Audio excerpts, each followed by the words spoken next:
कि ऐसे कोई पॉजिटिव सुझाव जो जरूरी हैं आपको लगता है वो मेरे तक पहुंचाइए, ताकि कोई कोई रणनीति बनाने में वो उपकारक होंगे। अभी यहाँ जो भारत सरकार की तरफ से स्वास्थ्य सचिव की तरफ से प्रेजेंटेशन रखा गया, उससे भी स्पष्ट है कि एक बार फिर चुनौतीपूर्ण स्थिति बन रही है। कुछ राज्यों में स्थिति ज्यादा चिंताजनक है। ऐसे में गवर्नेंस सिस्टम में सुधार ये बहुत आवश्यक है। ये मैं समझ सकता हूं कि साल भर की इस लड़ाई के कारण व्यवस्था में भी थकान आ सकती है, ढीलापन भी आ सकता है, लेकिन ये 2-3 सप्ताह और अगर हम टाइट करें और अदर गवर्नर्स को बड़ा मजबूत करें, इस पर हमने बल देना चाहिए। साथियों, आज की समीक्षा में कुछ बातें हमारे सामने स्पष्ट हैं और उन पर हमें विशेष ध्यान देने की जरूरत है। पहला, देश फर्स्ट वेव के समय की पीक को क्रॉस कर चुका है और इस बार के ग्रोथ रेट में पहले से भी ज्यादा तेज है। दूसरा, महाराष्ट्र, छत्तीसगढ़, पंजाब, मध्य प्रदेश, गुजरात समेत कई राज्य फर्स्ट वेव की पीक को भी क्रॉस कर चुके हैं। कुछ और राज्य भी इस ओर तेजी से बढ़ रहे हैं। मैं समझता हूं कि हम सबके लिए एक चिंता का विषय है, सीरियस कंसर्न है। और तीसरा, इस बार लोग पहले की अपेक्षा बहुत अधिक कैजुअल हो गए हैं। अधिकतर राज्यों में प्रशासन भी सुस्त नजर आ रहा है। ऐसे में कोरोना के केसेस की इस अचानक बढ़ोतरी ने मुश्किलें ज्यादा पैदा की है। कोरोना के प्रसार को रोकने के लिए फिर से युद्ध स्तर पर काम करना आवश्यक है।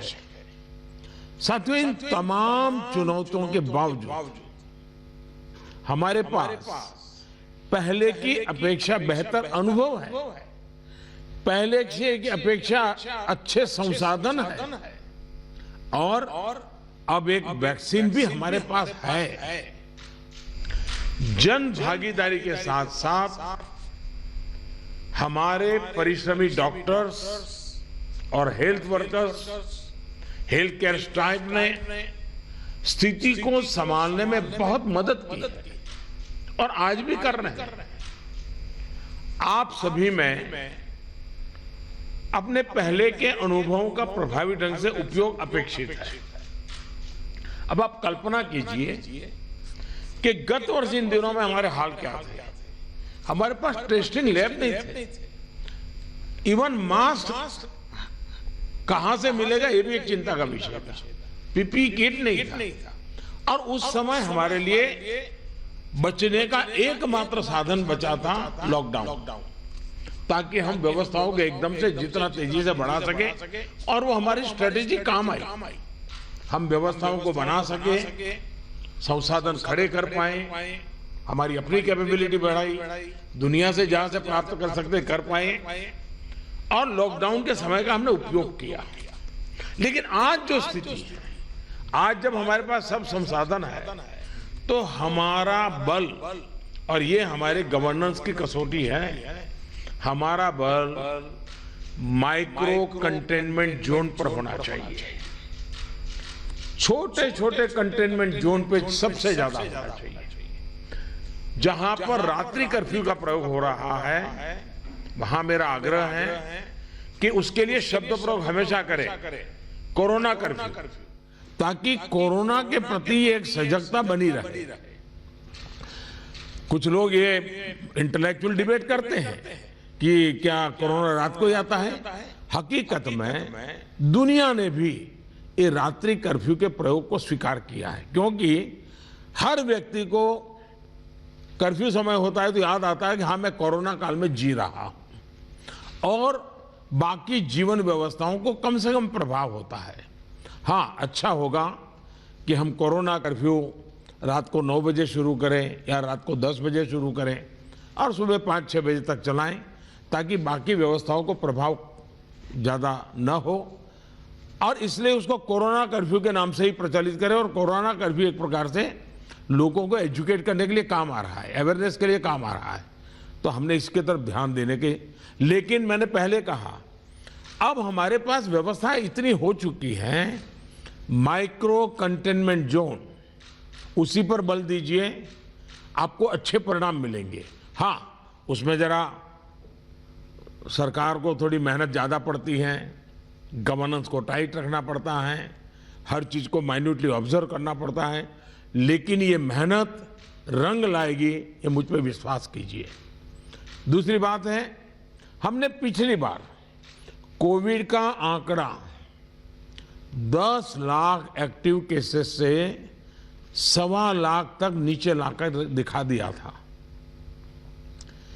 ये जिस रणनीति पर चलते हुए संभव हुआ, वो आज भी उतने ही सटीक है। और मजा देखिए, उस समय सफलता हम ही लोगों ने पाई थी, तब संसाधन भी कम थे। आज तो संसाधन ज्यादा है और अनुभव भी ज्यादा है, और इसलिए हम इस पीक को बहुत तेजी से नीचे ला सकते हैं, पीक को ऊपर जाते रोक भी सकते हैं। और अनुभव कहता है कि test, track, treat, covid appropriate behaviour और कोविड मैनेजमेंट, इन्हीं चीजों पर हमें बल देना है। और आप देखिए, अब एक विषय ऐसा आया है, मैं आप सभी मुख्यमंत्रियों से आग्रह करता हूं कि आप अपने राज्य की मशीनरी के द्वारा थोड़ा अगर एनालिसिस करें, सर्वे करें, और एक सवाल का जवाब हमें मिल सकता है क्या? मैं इसको सवाल के रूप में कह रहा हूं। होता क्या है कि इन दिनों कोरोना में, ये थोड़ा वेरिफिकेशन का विषय है, लेकिन आप भी उसको राज्य में करवा सकते हैं। पहले कोरोना के समय क्या होता था, हल्के फुल्के सिम्टम्स भी लोग डर जाते थे तो तुरंत एक्शन लेते थे। दूसरा, इन दिनों बहुत पेशेंट असिम्टोमेटिक है और उसके कारण उनको लगता है तो ऐसे ही थोड़ा जुकाम हो गया, ऐसा हो गया, कभी कभी तो वो भी नजर नहीं आता, और उसके कारण वो परिवार में पहले की तरह ही जिंदगी जीते हैं और परिणाम स्वरूप पूरा परिवार लपेट जाता है और फिर इंटेंसिटी बढ़ती है। तब हमारे ध्यान आता है, जो आज परिवार जो इसमें लपेट में आ रहे हैं, उसका मूल कारण है शुरुआत एसिम्टोमेटिक से होती है और केयरलेस होती है। उसका उपाय क्या है? उसका उपाय है प्रोएक्टिव टेस्टिंग। हम जितना ज्यादा टेस्टिंग करेंगे तो एसिम्टोमेटिक जो पेशेंट होगा वो भी ध्यान में आ जाएगा, तो परिवार में होम क्वारंटाइन वगैरह ढंग से कर लेगा। वो परिवार के साथ जैसे नॉर्मल जिंदगी जीता है वो नहीं जिएगा, और इसलिए पूरा परिवार जो आज सब लपेट में आ जाता है उसको हम बचा सकते हैं। और इसलिए हम अभी चर्चा जितनी वैक्सीन की करते हैं, उससे ज्यादा चर्चा हमें टेस्टिंग की करने की जरूरत है, बल टेस्टिंग पर देने की जरूरत है। और हमने सामने से टेस्टिंग के लिए जाना है, उसको तकलीफ हो और फिर टेस्टिंग करने के लिए आए और फिर उसको पॉजिटिव नेगेटिव मिल जाए, और वो मैं समझता हूँ क्रम हमारे लिए थोड़ा बदलना पड़ेगा।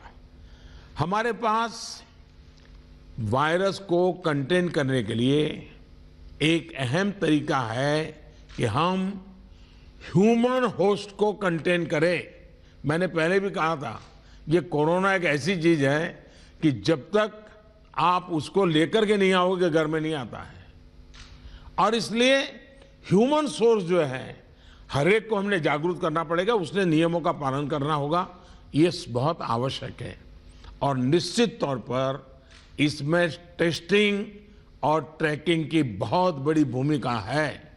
हम टेस्टिंग को लाइट न लें, टेस्टिंग को हमें हर राज्य में इतना बढ़ाना होगा कि पॉजिटिव रेट कैसे भी करके 5% के नीचे ला करके रख जाए। और आपको याद होगा शुरू में जब कोरोना की खबरें आने लगी तो हमारे यहाँ कंपटीशन होने लगी। वो राज्य तो निकम्मा है, वहाँ बहुत बढ़ गया, फलाना राज्य बहुत अच्छा कर रहा है, राज्यों की आलोचना करना बड़ा फैशन हो गई थी। तो पहली मीटिंग में मैंने आप सबसे कहा था कि संख्या बढ़ने से आप जरा भी चिंता मत कीजिए, उसके कारण आपका परफॉर्मेंस बुरा है, प्रेशर में मत रहिए, आप टेस्टिंग पर बल दीजिए। और वो बात मैं आज भी कह रहा हूँ, संख्या ज़्यादा है इसलिए आप गलत कर रहे हैं, ये सोचने की ज़रूरत नहीं है। आप टेस्टिंग ज़्यादा करते हैं, उसके कारण पॉजिटिव केस नज़र आते हैं, लेकिन बाहर निकलने का रास्ता वही है। और जो आलोचना करने वाले हैं, थोड़े दिन आलोचना सुननी पड़ेगी, लेकिन रास्ता तो टेस्टिंग का ही है। टेस्टिंग के कारण आंकड़ा बड़ा आ जाता है, आने दीजिए। उसके कारण कोई राज्य अच्छा है, कोई राज्य बुरा है, ऐसा मूल्यांकन का तरीका ठीक नहीं है। और इसलिए मेरा आपका आग्रह है कि इस प्रेशर से बाहर निकल जाइए, टेस्टिंग को बल दीजिए, भले पॉजिटिव केस ज़्यादा आते हैं, आने दीजिए, लेकिन उसी का तो हम उपाय कर पाएंगे। और हमारी टारगेट 70% 70% RT-PCR टेस्ट करने का है। कुछ जगह से मेरे पास खबर आई है, मैंने वेरीफाई नहीं किया है, कि कुछ लोग जो RT-PCR टेस्ट कर रहे हैं उसमें जो सैंपल लेते हैं उसमें बहुत लेथार्जिक है, ऐसे ही मुंह के आगे ही से सैंपल ले लेते हैं। ऐसा है, बहुत गहरे जाकर के सैंपल लिए बिना रियल रिजल्ट मिलता ही नहीं है। अगर आपने ऊपर ऊपर से ले लिया मुंह में थोड़ा सा डाल करके, तो जो रिजल्ट आएगा वो तो नेगेटिव ही आने वाला है। और इसलिए जब तक सुई को अंदर डाल करके सैंपल नहीं लेते हैं, जिन राज्यों में ये हो रहा है इसको रोकने के लिए कोशिश कीजिए। भले पॉजिटिव केस बढ़े, चिंता मत कीजिए, लेकिन पॉजिटिव केस होगा तो ट्रीटमेंट होगा, लेकिन वो नहीं होगा तो घर में फैलाता रहेगा, पूरे परिवार को, पूरे मोहल्ले को, पूरे टेनामेंट को, सबको लपेट लेगा।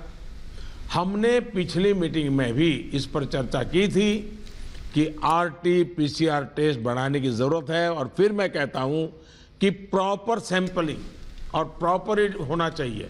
आपने देखा होगा कुछ लैब सबको निगेटिव दे रही हैं, कुछ लैब सबको पॉजिटिव दे रही है, तो ये तो अच्छी चित्र नहीं है, तो कहीं कुछ कमी है।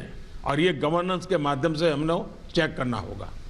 कुछ राज्यों को इसके लिए इंफ्रास्ट्रक्चर बढ़ाने की जरूरत होगी, लेकिन इसे जितनी तेजी से करेंगे उतना ही मददगार होगा। लैब्स में शिफ्ट बनाने की जरूरत करनी है, तो मैं समझता हूं इसे भी किया जाना चाहिए। साथ ही मैंने जैसे पारण में कहा, कंटेनमेंट जोन्स में टेस्टिंग पर हमें बहुत बल, जिस कंटेनमेंट जोन तय करें उसमें एक भी व्यक्ति टेस्टिंग के बिना रहना नहीं चाहिए। आप देखिए, आपको परिणाम फटाफट मिलना शुरू हो जाएगा। साथियों, जहां तक ट्रैकिंग का प्रश्न है, प्रशासनिक स्तर पर हर इन्फेक्शन के हर कॉन्टैक्ट को ट्रैक करना, टेस्ट करना और कंटेन करना, इनमें बहुत तेजी की जरूरत है। 72 आवर्स में कम से कम 30 कॉन्टैक्ट ट्रेसिंग से हमारा टारगेट कम नहीं होना चाहिए। एक व्यक्ति का खबर आया तो उसके 30 संबंधित लोगों जो भी मिले हैं उसको हमने करना ही पड़ेगा। कंटेनमेंट जोन की भी सीमाएं स्पष्ट होनी चाहिए, वेग नहीं होना चाहिए। पूरे के मोहल्ले, इलाके के इलाके, ऐसा मत करो। अगर 2 फ्लैट हैं, एक इमारत में 6 मंजिला है, तो फिर उतनों को ही करो। बगल का टावर है उसको बाद में देखो। अदरवाइज क्या होगा कि हम सब के सब सरल मार्ग यही है कि मेहनत कम पड़ती है, ये कर दो, उस दिशा में मत जाइए। आप सब इस दिशा में सक्रिय हैं, बस हमारी सतर्कता में कोई कमी नहीं आनी चाहिए, यही मेरा आग्रह रहेगा। हमें ये सुनिश्चित करना है कि कोविड फटीग के चलते जमीन तक जाते जाते प्रयासों में सुस्ती किसी भी प्रकार से नहीं आने देनी है। कई राज्यों में कॉन्टैक्ट ट्रेसिंग को पीरियोडिकली क्रॉस चेक करने के लिए भी टीम्स बनाकर काम किया है, इसके अच्छे नतीजे मिले हैं। हम सबको ये भी अनुभव है कि जहां कंटेनमेंट जोन में हेल्थ मिनिस्ट्री की एसओपीज का, और मैं मानता हूं ये एसओपी बड़े अनुभव से तैयार हुई है और समय समय पर उसको अपग्रेड किया गया है, उस एसओपी का प्रभावी पालन हो रहा है, वहां बहुत अच्छी सफलता मिल रही है। इसलिए मेरा ये सुझाव जरूर होगा कि इस और विशेष ध्यान दिया जाए। साथियों, हमने चर्चाओं के दौरान अभी मोर्टालिटी रेट पर चिंता जताई है। ये कम से कम रहे, इन पर भी हमें बहुत जोर देना है। और उसका मूल कारण यही है कि वो रूटीन लाइफ जीता है, मामूली बीमारी है सब मान लेता है, पूरे परिवार में फैला देता है और फिर एक स्थिति बिगड़ने के बाद अस्पताल तक आता है, फिर टेस्टिंग होता है और तब चीज़ें हमारे हाथ से निकल जाती है। हमारे पास हर हॉस्पिटल में डेथ एनालिसिस की जानकारी होनी चाहिए। किस स्टेज में बीमारी का पता चला, कब एडमिशन हुआ, मरीज को कौन कौन सी बीमारियां थी, मृत्यु के पीछे अन्य क्या फैक्टर्स रहे, ये डाटा जितना कॉम्प्रिहेंसिव होगा हमें उतने ही जीवन बचाने में बहुत आसानी होगी। साथियों, मैं आपकी भी जानकारी में है कि एम्स दिल्ली हर मंगलवार और शुक्रवार को इस विषय पर वेबिनार आयोजित करते हैं और देश भर के डॉक्टर्स उनसे जुड़ते हैं। ये लगातार होते रहना चाहिए। सभी राज्यों के अस्पताल इनसे जुड़ते रहें। जो नेशनल क्लिनिकल मैनेजमेंट प्रोटोकॉल चल रहा है उनकी जानकारी सबको रहे, ये भी जरूरी है। और ये लगातार कम्युनिकेशन की व्यवस्था है। जो मेडिकल फैकल्टी के लोग हैं उनको उन्हीं की भाषा में उन्हीं को लोग समझाएं, इसका प्रबंध है, इसका लाभ लेना चाहिए। इसी तरह एम्बुलेंसेस, वेंटिलेटर्स और ऑक्सीजन अवेलेबिलिटी की भी लगातार समीक्षा आवश्यक है। अभी तक जब पिछली बार हम पीक में थे, आज भी देश में उतना ऑक्सीजन का उपयोग नहीं हो रहा है और इसलिए एक बार एनालिसिस कर ले हम चीज़ों का, रिपोर्ट को जरा वेरीफाई कर ले हम। साथियों, एक दिन में हम 40 लाख वैक्सीनेशन के आंकड़े को भी पार कर चुके हैं। वैक्सीनेशन पर कई महत्वपूर्ण बिंदु इस चर्चा में हमारे सामने आए हैं। देखिए, वैक्सीनेशन में भी आपके अधिकारियों को लगाइए, दुनिया भर के समृद्ध से समृद्ध देश जिसके पास सब सुविधाएं उपलब्ध है, उन्होंने भी वैक्सीनेशन के लिए जो क्राइटेरिया तय किए हैं, भारत उनसे अलग नहीं है। आप जरा स्टडी तो कीजिए, आप पढ़े लिखे लोग आपके पास है, जरा देखिए तो सही। और नए वैक्सीन डेवलपमेंट के लिए जितना भी कोशिश हो रही है, मैक्सिमम वैक्सीनेशन और मैन्युफैक्चरिंग कैपेसिटी है, उसके लिए भी काम हो रहा है।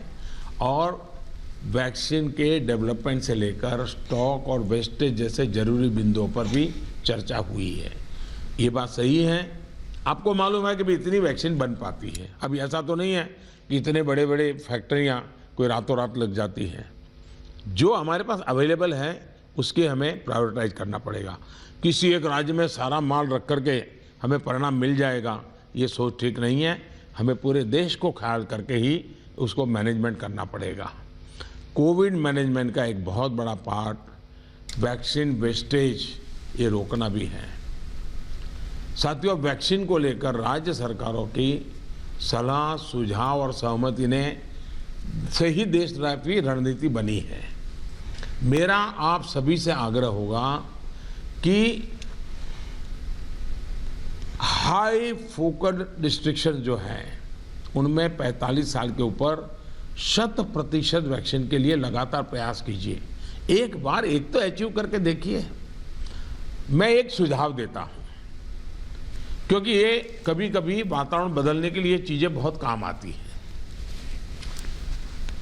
11 अप्रैल ज्योतिबा फुले जी की जन्म जयंती है और 14 अप्रैल बाबा साहब आम्बेडकर जी की जन्म जयंती है। क्या हम 11 अप्रैल से 14 अप्रैल पूरे अपने राज्य में टीका उत्सव मना सकते हैं? एक पूरा वातावरण क्रिएट कर सकते हैं टीका उत्सव का। एक विशेष अभियान चलाकर हम ज्यादा से ज्यादा एलिजिबल लोगों को वैक्सीनेट करें, जीरो वेस्टेज तय करें हम कि इन 4 दिन जो है टीका उत्सव में जीरो वेस्टेज होगा। वो भी हमारी वैक्सीनेशन कैपेसिटी को बढ़ा देगा। हमारी वैक्सीनेशन कैपेसिटी का ऑप्टिमम यूटिलाइजेशन ये हम लोग करें। और इसके लिए हमें यदि वैक्सीनेशन केंद्रों की संख्या बढ़ानी है तो उसको भी बढ़ाएं। पहले एक बार देखें कि हम 11 से 14 अप्रैल किस प्रकार से चीज़ों को मोबिलाइज कर सकते हैं। एक अचीवमेंट का सेटिस्फैक्शन मिलेगा, वातावरण बदलने में बहुत काम आएगा। और मैं भारत सरकार को भी मैंने कहा हुआ है कि जितनी मात्रा में हम वैक्सीनेशन पहुंचा सकते हैं पहुंचाने का प्रयास करें। हमारा प्रयास यही होना चाहिए कि इस टीका उत्सव में हम ज़्यादा से ज़्यादा लोगों को वैक्सीनेट करें, और वो भी एलिजिबल वर्ग को। मैं देश के युवाओं से भी आग्रह करूंगा कि आप अपने आसपास के भी 45 साल के ऊपर के जो लोग हैं उनको वैक्सीन लगाने के लिए मदद करिए। मेरी नौजवानों से विशेष अपील है, आप हेल्दी हैं, सामर्थ्यवान हैं, आप बहुत कुछ कर सकते हैं, लेकिन अगर मेरा देश का नौजवान कोरोना के जो एसओपीज हैं, जो प्रोटोकॉल्स हैं, डिस्टेंस मेंटेन करने वाली बात है, मास्क पहनने वाली बात है, अगर मेरा देश का नौजवान इसको लीड करेगा तो कोरोना की कोई ताकत नहीं है कि मेरे नौजवान तक पहुंच जाए। हम पहले इस प्रिकॉशन को नौजवानों पर बल दें। नौजवानों को वैक्सीन के लिए जितना हम मजबूर करना चाहते हैं उससे ज़्यादा उसको प्रोटोकॉल के लिए प्रेरित करें। अगर हमारा नौजवान इसको बीड़ा उठा लेगा, खुद भी प्रोटोकॉल का पालन करेगा, औरों से भी करवाएगा, तो आप देखिए वही स्थिति जैसे हम एक बार पीक पर जाकर के नीचे आए थे, दोबारा हम आ सकते हैं। इस विश्वास के साथ हम आगे चल सकते हैं। सरकार ने एक डिजिटल व्यवस्था बनी आई है जिससे लोगों को वैक्सीन में मदद मिल रही है, और बहुत अच्छा अनुभव सब लोग लिखते भी हैं कि भाई मुझे बहुत अच्छा अनुभव रहा। लेकिन इस डिजिटल व्यवस्था से जुड़ने में जैसे भी परेशानी आ रही है, जैसे गरीब परिवार हैं उनके लिए टेक्नोलॉजी का समझ नहीं है, मैं नौजवानों से कहूँगा ऐसे परिवारों को मदद करने के लिए आप आगे आइए। हमारे एनसीसी हो, हमारे एनएसएस हो, ये हमारे राज्य के जो सरकार की व्यवस्थाएं हैं उनको हम काम में लगाएं ताकि लोगों को थोड़ी मदद मिले। हमने इसकी चिंता करनी चाहिए। शहरों में एक बहुत बड़ा वर्ग है जो गरीब है, बुजुर्ग हैं, झुग्गी झोपड़ी में रहता है, उन तक ये बातें पहुंचाएं, उनको हम वैक्सीनेशन के लिए ले जाएं। ये हमारे वॉलेंटियर्स को, सिविल सोसाइटी को, हमारे नौजवानों को हमारी सरकारें मोबिलाइज करें और उन्हें प्राथमिकता के आधार पर हम वैक्सीन लगवाना अगर हमारा प्रयास रहेगा तो हमें एक पुण्य का काम का संतोष मिलेगा और हमें उनकी चिंता जरूर करनी चाहिए। वैक्सीनेशन के साथ साथ हमें ये भी ध्यान रखना है कि वैक्सीन लगवाने के बाद भी लापरवाही न बरते। सबसे बड़ी संकट ये हो गया है कि भाई अब मुझे कुछ होगा ही नहीं। देवन से मैं कह रहा हूं, दवाई भी और कड़ाई भी। हमें लोगों को ये बार बार बताना होगा कि वैक्सीन लगने के बाद भी मास्क वगैरह जो प्रोटोकॉल्स है उसका पालन और अनिवार्य है।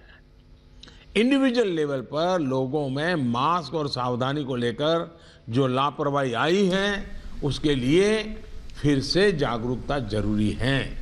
जागरूकता के इस अभियान में हमें एक बार फिर समाज के प्रभावी व्यक्तियों, सामाजिक संगठनों, सेलिब्रिटीज, ओपिनियन मेकर्स अपने साथ जोड़ना होगा। और इसके लिए मेरा आग्रह है कि गवर्नर नाम की जो अपने यहाँ इंस्टीट्यूट है उसका भी भरपूर उपयोग किया जाए।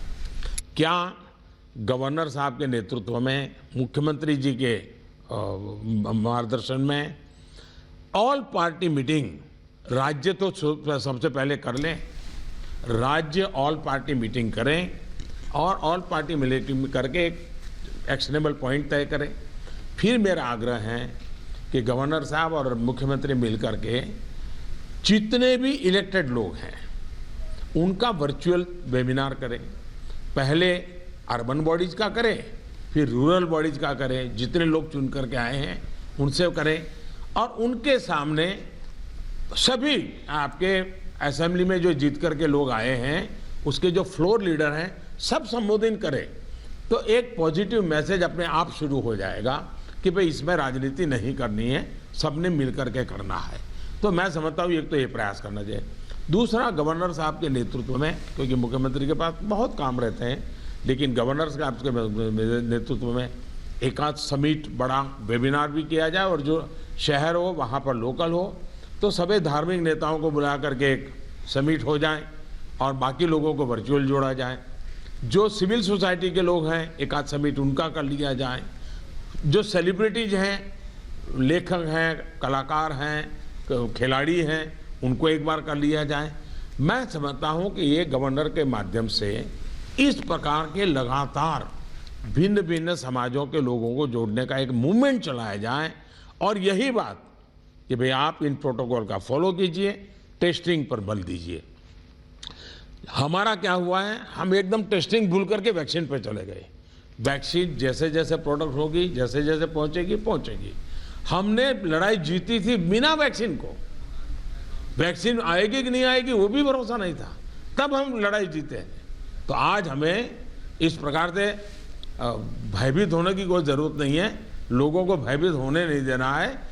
अगर हम जिस तरीके से लड़ाई को लड़े थे उसी तरीके से लड़ाई को जीत सकते हैं। और जैसा मैंने कहा, पूरे परिवार लेपट में आ रहे हैं, उसका मूल कारण जो मुझे नज़र आता है, फिर भी आप लोग इसको वेरीफाई कीजिए। मैं क्लेम नहीं कर रहा हूँ किसी चीज़ का, मैं सिर्फ अपना ध्यान आकर्षित करता हूँ कि एसिम्प्टोमेटिक कारणों से शुरू में परिवार में ये फैल जाता है, फिर अचानक परिवार में जो पहले से बीमार व्यक्ति हैं या कुछ करने वाला है वो एकदम से नए संकट में आ जाता है, फिर पूरा परिवार संकट में आ जाता है। और इसलिए मेरा आग्रह है, प्रोएक्टिवली हमने टेस्टिंग पर बल देना होगा। हमारे पास व्यवस्थाएं हैं, हिंदुस्तान के हर जिले में लैब बन चुकी हैं। एक लैब से शुरू किया था हमने, आज हर जिले में लैब पहुंच गई है और हम इस चीज़ को बल ना दे तो कैसे होगा। इसलिए मेरा आग्रह है, जहां तक राजनीति करना न करने का सवाल है, मैं तो डे वन से देख रहा हूं, भांति भांति के बयानों को झेल रहा हूं, लेकिन मैं कभी मुंह खोलता नहीं हूं, क्योंकि मैं मानता हूं ये हिंदुस्तान के लोगों की सेवा करना पवित्र हमारा जिम्मेवारी है। हमें ईश्वर ने इस समय ये कठिन परिस्थिति में सेवा करने का जिम्मा दिया है, हमने इसको निभाना है। जो राजनीति करना चाहते हैं वो कर ही रहे हैं, उनके लिए मुझे कुछ कहना नहीं है, लेकिन हम सभी मुख्यमंत्री अपने राज्य के सभी दलों को बुला करके सभी प्रकार के लोगों को साथ रख करके अपने राज्य में स्थिति को बदलने के लिए आगे आएंगे। मुझे पक्का विश्वास है इस संकट को भी हम देखते ही देखते पार करके निकल जाएंगे। फिर एक बार मेरा यही मंत्र है, दवाई भी और कड़ाई भी। ये इस विषय में कोई कॉम्प्रोमाइज मत कीजिए जी। मैंने पिछली बार भी कहा था कि आपको जुकाम की दवा ले ली और बाहर बारिश आ रही है, आप कहें मैं छाते का उपयोग नहीं करूंगा, ये नहीं चल सकता है।